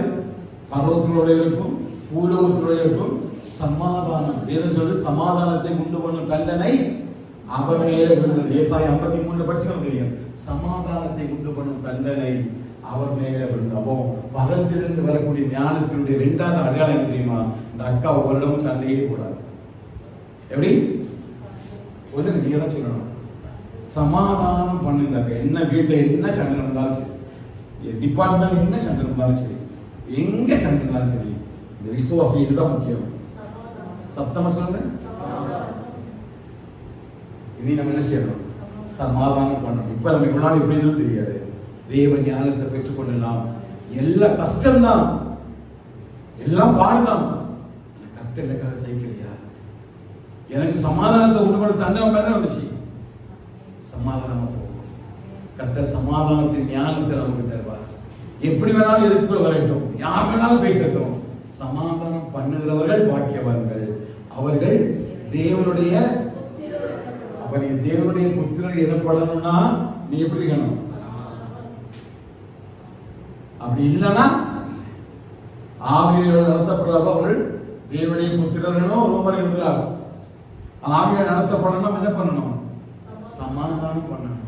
ஆவியில் எளிமையுள்ளவர்கள் பாக்கியவான்கள். அப்ப ரெண்டாவது அதான் யாக்கோபு சொல்றாரு. ஏன்னா அந்த மலை பிரசங்கத்தை பார்க்கும்பொழுது மலை பிரசங்கத்தை மனசுல வச்சுதான் இந்த ஞானத்துல எழுதினாரா இல்ல ஆவியானவர் கனெக்ட் பண்ணாரான்னு தெரியாது. முதல்ல என்ன பார்த்தோம்? இருதயத்துல சுத்தமுள்ளவர்கள் பாக்கியவாங்க இல்லையா, அவர்கள் தேவனை தரிசிப்பார்கள். இரண்டாவது சமாதானம் உள்ளவர்கள். 8வது வசனத்தை 9வது வசனத்தை மாறி மாறி பேசுறாரு. அப்ப சமாதானம் உள்ள ஞானமும். மூன்றாவது என்ன வேணும்? சாந்த குணம் இல்லையா. சாந்த குணம் அப்படின்னா கடினத்தன்மை இல்லாம, கோபம் இல்லாம, மென்மையாகவும் அன்பாகவும் பேசக்கூடிய ஒரு குணம். என்ன செய்யணும்? மாறணும். தேவ ஞானம் வரும் பொழுது நம்முடைய குணம் எப்படி மாறும்? சாந்த குணமா மாறணும் இல்லையா. அவ சாந்தமா மாறினாதான் ஒருத்தனுக்குள்ள அந்த சாந்த குணம் இருக்குன்னு அர்த்தம். அது வெளியில போகும் பொழுது மனுஷன் பார்க்கும்போது அப்படி வாங்கக்கூடாது. மற்றவங்க பார்க்கறதுனால நான் என்ன செய்யக்கூடாது? சாந்தத்தை வைக்கக்கூடாது. அதான் உள்ளுக்குள்ள ஒண்ணு வச்சு பிள்ளைகள் பார்க்கும்போது அப்படி அமைதியாக இருந்துட்டு பிள்ளைகள் வீடு விட்டு போகிறவங்க சண்டை போடக்கூடாது. பிள்ளைகளுக்கு முன்னாடி சண்டை போட்டால் பிள்ளைகள் தான் நினைப்பாங்க அமைதியாக இருந்துட்டு போடக்கூடாது இல்லையா. எல்லா இடத்துலையும் மேனேஜர் இருக்கிறதுல மேனேஜர் புகழ் பாடிக்கிட்டு மேனேஜர் வெளியே போனோன்னா, ஏன்னா மேனேஜர் பார்க்காம இருந்தாலும் பரலோகம் என்னை நம்பி தேவ ஞானத்தை வச்சிருக்குது. எனக்குள்ள இருக்கிறது கிருபை சத்தியம், அது ஒரு நாள் பொய்யாகாது. அந்த வார்த்தை மாம்சமாகி கிருபையினால சத்தியத்தினால் நிறைந்தவளா எனக்குள்ளே வாசம் பண்ணினார். அந்த மகிமை எப்படி இருந்துச்சு இல்லையா. அந்த வேற இருந்து பிதாவுடைய குமாரனுடைய மகிமை நமக்குள்ள வாசம் பண்ணாலே அவ சாந்தமா பண்ணணும் இல்லையா. அதுக்கு என்ன சொல்றாரு? மத்திய 5வது அதிகாரம் 5வது வசனத்துல சொல்றாங்க சாந்த குணத்தை குறிச்சு. சாந்த குணம் உள்ளவர்கள் பூமியை சுதந்திரித்து போக. சாந்த குணம் இப்படிதான் வந்து போல இல்லையா. இந்த ஞானம் உள்ள வரும் பொழுது இந்த மத்திய 5வது அதிகாரம் கம்ப்ளீட்டா கவர் ஆயிடும். தேவ ஞானம் உள்ள வரும் பொழுது எப்படி செயல்படுது பாருங்க. ஆண்டு எப்படி ஞானத்தை நமக்குள்ள வச்சு இதெல்லாம் ஆண்டு எழுதும் பொழுது நற்கிரிகள் என்று சொல்லிவிட்டதாக எழுதுவார். நற்கிரிகளாகிய கனிகளை கண்டு பிதா மகிமைப்படும்படி நீங்க இதை செய்யுங்கன்னு எழுதுவார்.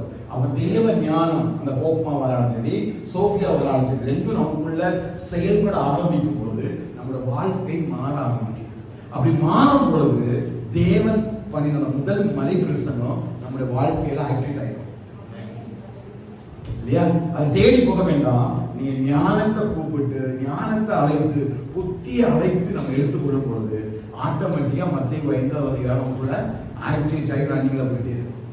அவன் சாந்த குணமுள்ளவர்கள் பாக்கியவான்கள் அழிச்சிருக்கார்கள், பூமியை சுதந்திரித்துக் கொள்றாங்க. எல்லா இடத்துலையும் உள்ள நான் சாந்தமா போனதுனால நான் பயந்துட்டு அர்த்தம் இல்லை இல்லையா. ஃபார் எக்ஸாம்பிள் நாங்கள் ஃபேமிலியில் சண்டை போடுறோம் அப்படின்னா யாரோ ஒரு அவ சண்டை போட்டால் நான் சண்டை போட்டாலும் எனக்கு நான் உலகத்துக்கு பயந்து சாந்தமா போயிட்டேன்னு இல்லை. அதுக்கு பேர் என்ன? கட்டுப்படுத்தப்பட்ட பலம், கண்ட்ரோல்டு பவர். எனக்கு அதிகாரம் இருக்கு, எனக்கு செய்ய முடியும், ஆனா செய்ய ஏன்னா தேவ ஞானம் எனக்கு இருக்குது. நான் அதை செய்யும் பொழுது தேவ ஞானம் என்னோட போயிடும். நான் சொல்ல புரியுதா? நீங்க சாந்தமா போறதுனால, நீங்க மன்னிப்பு கேட்கறதுனால, ஒரு இடத்துல தாழ்ந்து போறதுனால உங்களுக்கு முடியலன்னு இல்லை அர்த்தம். எதுனால ஒன்றும் செய்ய முடியாது, பலவீனப்பட்டு போயிட்டு அப்படிலாம் கிடையாது. அதுக்கு அர்த்தம் என்னன்னா கண்ட்ரோல்டு பவர். எனக்கு பலன் இருக்குது, ஆனா அவருக்கு அதை கண்ட்ரோல் வச்சிருக்கேன். அதை நான் வெளியே கொண்டு வர மாட்டேன். ஏன் அப்படின்னா எனக்கு தேவை சாந்தம், எனக்கு தேவை தேவனுடைய ஞானம். நான் கோபப்படும் பொழுது குணத்தை மாற்றும் பொழுது தேவ ஞானம் என்ன தெரிஞ்சுட்டு மாறி போய் அது பேர் கொடுப்பாங்க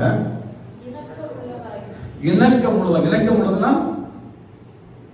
அதாவது பிடிவாதம் பிடிக்காம நல்ல ஆலோசனைகளுக்கும் மெயின் ஞானத்துக்கும் நல்ல ஆலோசனைக்கும் நம்ம இருதயத்தை ஒப்பு கொடுக்கணும். அதை இணங்கி போறோம். ஒரு சத்தியம் பேசப்படும் பொழுது, ஒரு வார்த்தை பேசப்படும் பொழுது அதுக்கு எதிர்மறையானது பேசக்கூடாது.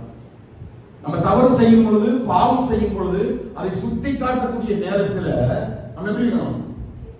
கீழ்ப்படிந்து பாவத்துக்கு மன்னிப்பு கேட்டு பரிசுத்தத்தை நாடணும். அதான் மத்திய நீதியின் மேல் பசித்தாகம் உள்ளவர்கள் பாக்கியவான்கள், அவர்கள் திருப்தி அடைவார்கள். ஏன் அப்படின்னா, நான் இணக்கமா போயிடுறேன், சண்டை வேண்டாம், பிரச்சனை வேண்டாம் இல்லையா? நீதிமானின் தலையை கொத்தட்டும், அதன் தலைக்கு எண்ணெய் போல மெதுவாகவும் மென்மையாகவும் இருக்கும். நான் வச்சுக்கிறேன், பிரச்சனை இல்லை. அப்போ கர்த்தர் ஆலோசனைகளை சொல்லும் பொழுது, கர்த்தர் வார்த்தைகளை சொல்லும் பொழுது தேவ ஞானம் தன் தலையை கொடுக்கும். உலக ஞானம் என்ன பண்ணும்? என்ன புத்தி பேசுறாரு, எனக்காகவே இதை பேசுறாரு, இவர் என்ன வேணும்னு இன்னைக்கு வீட்டுல லிஸ்ட் எழுதி வச்சுட்டு பேசுறாரு. இது என்னது? உலக ஞானம். அப்பா நம்மளை திட்டும் போது அப்பாவுக்கு என்ன பிடிக்கவே இல்லை, அம்மாவுக்கு என்ன பிடிக்கவே இல்லை, என்ன எப்பவுமே காரணம் பண்ணிட்டு இருக்கு. அப்படிலாம் கிடையாது. மேபி நான் தப்பு பண்ணிப்பேன், அம்மா பாப்பேன், அப்பா பாப்பா தப்பு பண்ணிப்பேன், என்னை நல்வழிப்படுத்திட்டோம். அதுதான் இணக்கம் உள்ளது. அப்ப நான் மறுபடியும் திருந்த விரும்புகிறேன், நான் சீர்திருந்த விரும்புகிறேன், என் பாவத்தை நான் ஒப்பு கொடுத்து மன்னிப்பு கோருகிறேன். இதுதான் தேவ ஞானம். இதுல எல்லாத்துலயும் பிசாசு நம்ம என்ன செய்வாங்க? பரமாண்டல கட்டிட்டு போயிருவான். நம்ம சும்மா இருந்தாலும் தேடி போய் சண்டை வைப்போம் இல்லையா? அப்படிப்பட்ட சூழ்நிலை உருவாகும். வசனங்கள் கிருபையும் சத்தியம் ஒருத்தரோடு இருக்கும் பொழுது நம்ம பாவத்துக்கு நேரம் விடாம, அந்த சத்தியம் யாருனால நம்ம கூட வருது? பரிசுத்த ஆவியானவர். அவர் நீதியை குறிச்சும் நியாயத்தை குறிச்சும் பாவத்தை குறிச்சும் உணர்த்துவார் இல்லையா? அவர் நம்ம போகிற பாதையில அந்த ஆவியாகி அந்த சத்திய ஆவியானவர் நடத்துவார். அதனால அந்த ஞானத்தை என்ஃபோல்ட் பண்ணினீங்க அப்படின்னா உள்ள என்ன இருக்குன்னா கிருபையும் சத்தியம் இருக்கும். அது இவ்வளவு காரியங்களை சுமந்து இருக்கும். இப்போ அடுத்தது பாத்தீங்கன்னா, இரக்கத்தாலும் நற்கனிகளினாலும். இரக்கத்தால் இருந்தது அப்படின்னா, பிறருடைய பலவீனங்கள், துன்பங்கள், தவறான கிரியைகளை செய்யும் பொழுது அவங்க மேல என்ன வரணும்? இரக்கம் வரும். நமக்கு என்ன வரும்? ஆட்டோமேட்டிக்கா உலக ஞானம் என்ன பண்ணும்? எப்படியா அவங்களை சொல்லி சொல்லி சொல்லி சொல்லி ஏதாவது தப்பு பண்ணிட்டாங்கன்னா சாகிறவனே சொல்லி, என் அன்னை 10 வருஷம் முன்னாடி என்ன பண்ண, என் அன்னை பண்ண எனக்கு தெரியும். சண்டை வாரத்துக்கு முன்னாடி என்ன பண்ணுவோம்? எல்லாம் பேசுவோம், எல்லாம் ஒட்டிகிட்டே இருக்கிறோம். சண்டை வந்தோடனே 5 வருஷத்துக்கு முன்னாடி சொல்லி பேசுறது, 10 வருஷத்துக்கு முன்னாடி சொல்லி பேசுறது. ஏன்? அந்த பிட்னஸ், அந்த கைண்ட்னஸ் இல்லாமல் போயிடும்.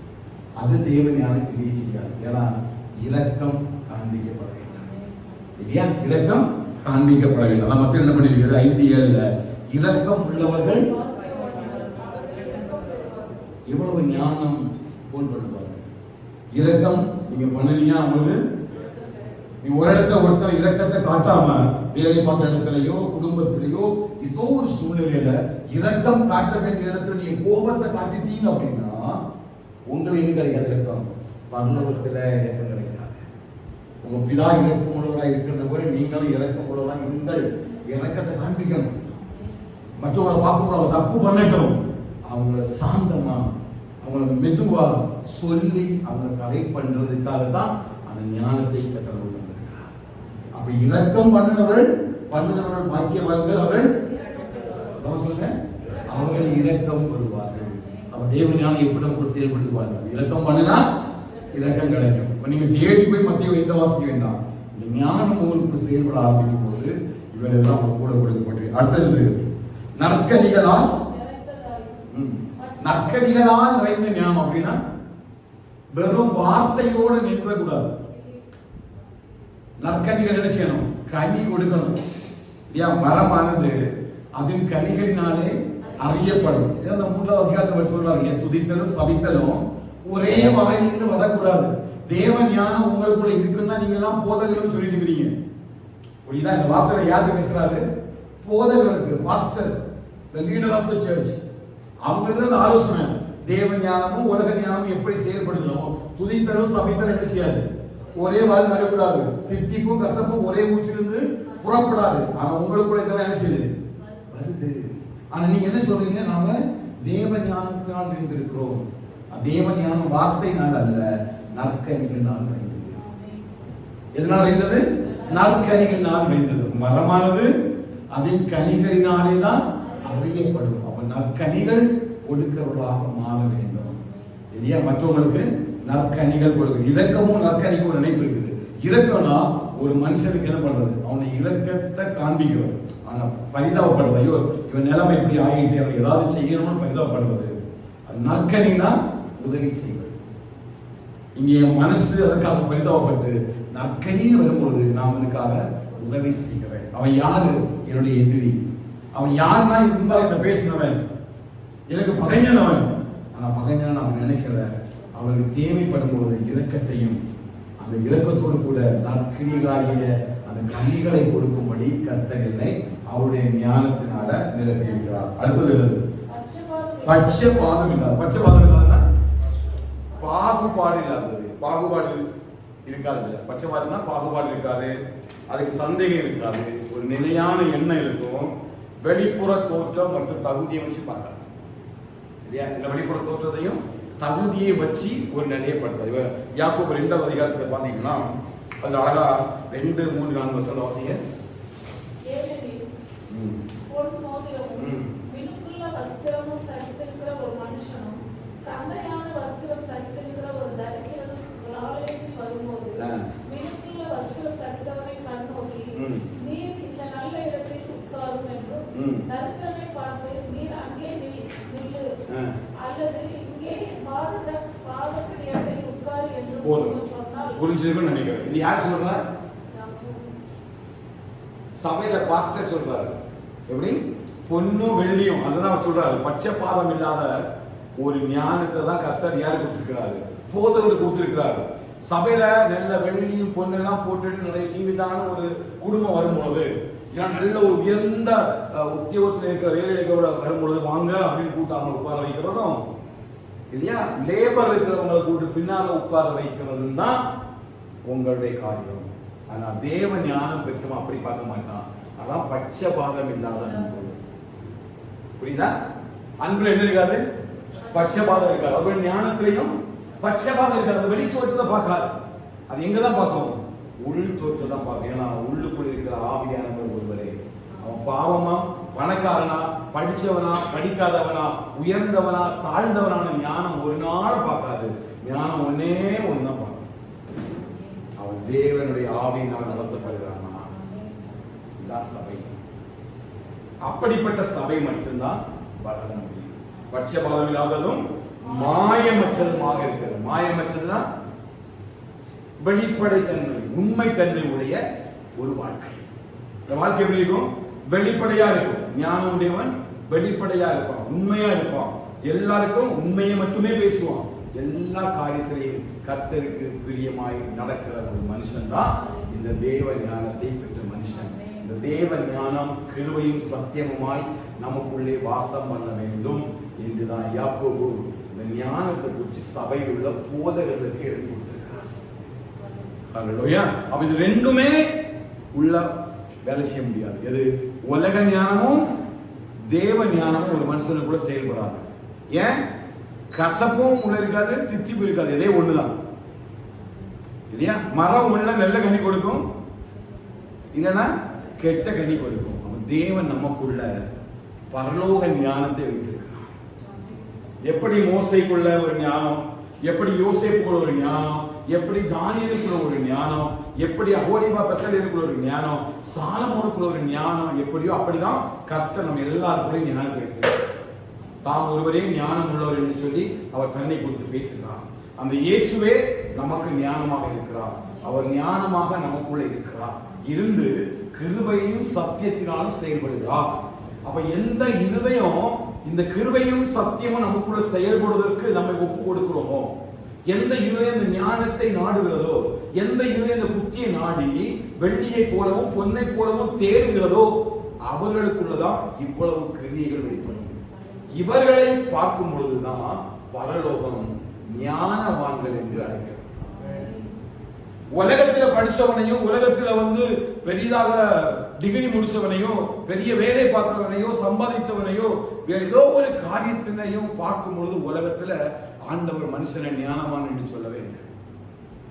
உலகத்தினுடைய ஞானம் தேவனுக்கு பைத்தியமா இருக்கிறது என்று சொல்லி பவுல் எழுதுகிறார். அப்ப இந்த தேவ ஞானம் ஒரு மனுஷனுக்குள்ள வெளிப்படும் பொழுது இவ்வளவு ஆவிக்குரிய கிரியைகளையும் அது வெளிப்படுத்தும். இறக்க குணம், சாந்தம், நீதி மேல பசித்தாகம், எல்லாவற்றிலையும் ஒவ்வொன்றா செயல்பட ஆரம்பிக்கணும். இப்ப நம்மளே நம்முடைய வாழ்க்கைய இந்த வசனத்தின்படி இந்த மேத்தமெட்டிக்கல் ஈக்குவேஷன் போடுற மாதிரி இப்ப நமக்கு ஆன்சர்ஸ் எல்லாம் இருக்குது இல்லையா? இதை எடுத்து இந்த ஈக்குவேஷன்ல போட்டா ப்ராப்ளம் சால்வ் ஆயிடும். இப்ப நமக்கு தெரியும் நம்ம ஞானவானா ஞானவான் இல்லையா? இப்ப எந்த ஞானத்தினால நம்ம நடத்தப்படுகிறோம் என்பதை இந்த வேதம் நமக்கு வெளிச்சம் காட்டுகிறது. நம்ம வாழ்க்கையில ஒரு வெளிச்சத்தை காட்டுது. என்ன வெளிச்சம்? இவ்வளவு குணநலன்களையும் ஆவிக்குரியதான சிந்தனைகளையும் உடையவர்களுக்கு தான் தேவ ஞானம் செயல்பட ஆரம்பிக்கிறது என்பதை வேதம் நமக்கு காண்பிக்கின்றது. ஹல்லேலூயா. இந்த ஞானவான்கள் கர்த்தருடைய உண்மையை புரிந்து கொள்வார்கள். ஞானம் உள்ளவர்கள் பாக்கியவான்கள். அந்த ஞானம் நம்ம கூட செயல்பட்டா மட்டும்தான். நான் மறுபடியும் சொல்றேன், கடந்த 2 நாட்கள் முன்பதாக ஆவியானவர்களுக்கு சொன்ன காரியத்தை சபைக்கு சொல்றேன். கிட்ட 1 மணி நேரம் பேசிட்டு இருந்தாரு. காலம் சமயமா இருக்கிறது. நான் சில பேர்கிட்ட ஃபோன் பண்ணுவாருன்னு நான் சொன்னேன். ஆவியானவர் தெளிவா காலையில் 5 மணிக்கெல்லாம் பேசிட்டே இருந்தாரு. காலம் சமயமாயிட்டு நாட்களை புரோஜனப்படுத்த சபைக்கு சொல்லு அப்படின்னாரு. அந்த வார்த்தையை நான் சபை மீது வைக்கிறேன். நாட்கள் நெருங்கி கொண்டே இருக்கிறது. காலங்களை புரோஜனப்படுத்துங்க. எந்த அளவுக்கு கர்த்தருக்காக நிற்க முடியுமோ அந்த அளவுக்கு கர்த்தருக்காக நில்லுங்க. எந்த அளவுக்கு கர்த்தருக்கு பரிசுத்தமா வாழ முடியுமோ அந்த அளவுக்கு பரிசுத்தமா நில்லுங்க. எப்பொழுதாகிலும் கர்த்தருடைய வருகை இருக்கலாம்.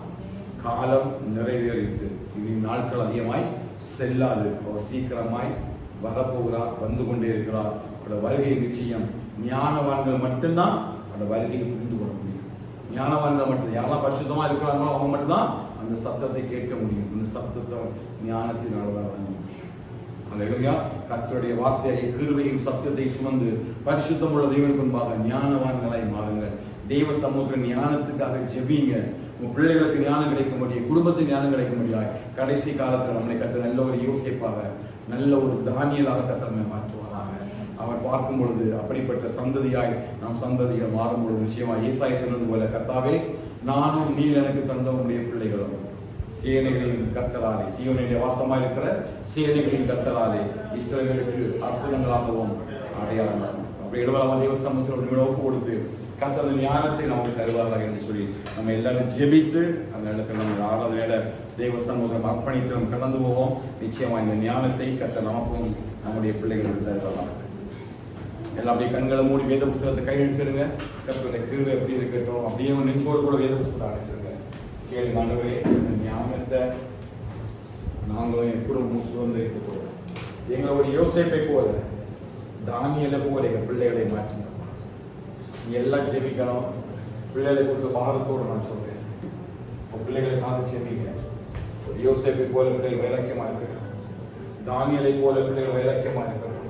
இந்த கடைசி நாட்களில் எல்லாம் நம்முடைய கரங்களில் கொடுக்கப்பட்டிருக்கிறோம். பாவெல்லாம் நம்முடைய கரங்களில் கொடுக்கப்பட்டிருக்கிறோம்.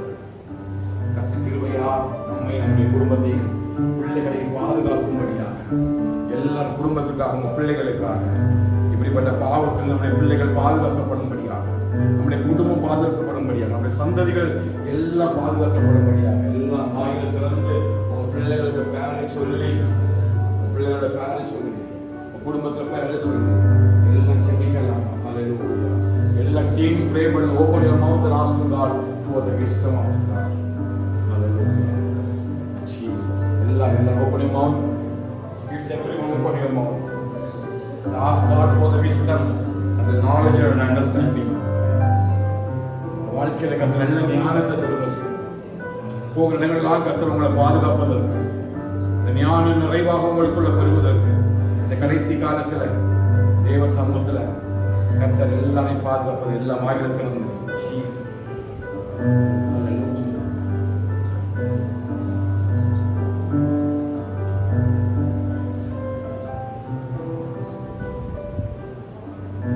எல்லா மாநிலத்திலும் தயவு செய்து ப்ளீஸ் ஓபன் யுவர் மவுத்.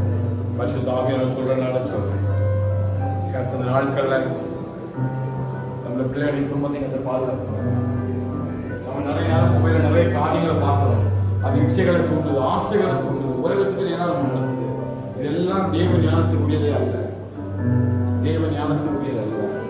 நம்ம பார்க்கிற சில உலகத்துக்குரிய காட்சிகள், உலகத்துக்குரிய பாடல்கள், இது ஒன்றும் உனக்குரியது அல்ல. சினிமா சாங்ஸ், சினிமா வீடியோ ஏதோ தேவ ஞானத்தை பெற்றுக்கொண்டவர்களுக்குரியது அல்ல. நம்முடைய ஆலயம் தேவன் வாசம் பண்ணுறது, சரீரம் தேவன் வாசம் பண்ணுறது ஆலயமா இருக்குது. பரிசுத்தமா நம்மளை பாதுகாத்துக் கொள்ள கர்த்தர் கடைசி நாட்கள்ல நம்ம கிருபை தருவாராக. பரிசுத்தமா பாதுகாத்துக் கொள்ள யார் வேணா எப்படி போகட்டும், உன் ஃப்ரெண்ட்ஸ் எப்படி வேணாலும் போகட்டும், உன் கூட படிக்கிறவங்க எப்படி வேணாலும் இருக்கட்டும், அது பாரம் இல்லை. நீ தேவனுக்காய் தெரிந்து கொள்ளப்பட்டவன். You are a chosen generation. Don't worry about your friends. Don't think about your neighbors. But you are a chosen generation. God has chosen you. He has separated your life from the worldly things. கர்த்தர் உலகத்திலிருந்து பிரித்து எடுத்து அவருக்காக ஒரு முன்னிறுத்தியிருக்கிறார். தயவு செய்து ஆண்டு சமூகத்தில் ஒப்பு கொடுத்து சொன்னார். Again, the Holy Spirit warning to you. கர்த்தரை எச்சரிக்கிறார். வாலிப பிராயத்தில் டீனேஜில கர்த்தரோட வார்த்தையை வணக்காத ஒப்பு கொடுத்து, ஆண்டவரே என்னை தருகிறேன் அப்பா, என் ஞானத்தை புத்தியை தாருங்க, எந்த இடத்துல எப்படி நடக்கணுங்கிறத தாருங்க, ஆண்டவரே விட்டு விலகாதபடிக்கு என்னை பாதுகாத்து எல்லா ஒவ்வொரு கர்த்தரோட குடும்பத்தை பிள்ளைகளை பாதுகாக்க, வாழ்க்கையை பாதுகாக்க. நமக்கு இந்த உலகத்துக்குரிய ஞானம் வேண்டாம், உலகத்துக்குரிய இச்சை வேண்டாம், ஆசை வேண்டாம். அதுக்காக ஒண்ணு கர்த்தர் நம்மளை தெரிந்து கொள்ளல, அதுக்காக இந்த கிருபை சத்தியத்தை உனக்கு தரல, ரட்சித்தது அதற்காக அல்ல. உலகத்தில் உள்ள காரியங்களை பார்த்து நேரத்தை செலவழிப்பதற்கும், உலக மனுஷரோட நேரங்களை செலவழிப்பதற்கும், உலகத்தோடு கூட ஊழலுக்கும் கர்த்தர் நம்மளை தெரிந்து கொள்ளல. தெரிந்து கொள்ள நோக்கமே நம்ம எழுதிய சுத்தம் உள்ளவர்களா மாறுவதற்கும் அவரை தரிசிப்பதற்காக, குடும்பத்துக்காக வேண்டிக்கொள், உங்களுடைய அப்பா அம்மாவுக்காக, ஒரு சகோதர சகோதரிக்காக, எல்லாருக்கும் வேண்டிக்கொள். ஆண்டவரே என் குடும்பத்தை எல்லாம் பாதுகாக்க, என் பிள்ளைகள் எல்லாம் பாதுகாக்க, எல்லாரும் ஒரு கர்த்தருடைய கிருபை இருக்கட்டும் ஆண்டவரே.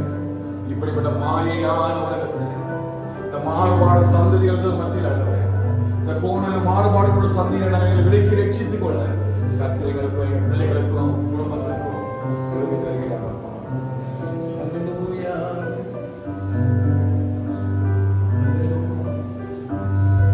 ஜெபிங்க ஜெபிங்க, ஒப்பு கொடுத்து ஜெபிங்க. தயவு செய்து அமைதியா இருக்காதுங்க. நான் மறுபடியும் கர்த்தருடைய ஆவியான சொல்றேன். நிறைய பேர் அமைதியா இருக்கிறீங்க. தயவு செய்து ஓப்பன்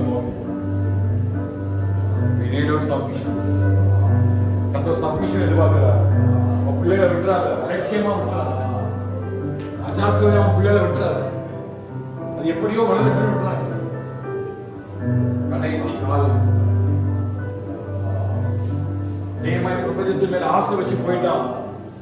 அப்போஸ்தலன் பவுல் ஊழியம் பார்த்து எத்தனையோ ஊழியக்காரன் விலகி போயிட்டாங்க. சத்தியத்தை எத்தனை பேர் உலகத்தின் மேல விழுந்து போயிட்டாங்க. தேவனுடைய வார்த்தை கிருபை சத்தியத்தை போதித்தவர்கள், கிருபை சத்தியத்தை அறிந்தவர்கள் தான், வசனத்தை கேட்டு ஆவிக்குரிய சபையில வாழ்ந்தவர்கள் தான் விட்டுட்டு போயிட்டாங்க. கர்த்தர் கிருபை வைக்கிறார். கர்த்தர் சத்தியத்தை நம்ம குடும்பத்தின் மேல வைக்கட்டும். கர்த்தர் நம்முடைய பிள்ளைகள் மேல சத்தியத்தை கிருபை வைக்கட்டும். நம்முடைய பிள்ளைகள் குடும்பம் ஆண்டவரை விட்டு போயிடக்கூடாது. கடைசி நாட்கள் அவர் வரப்போகிறார்.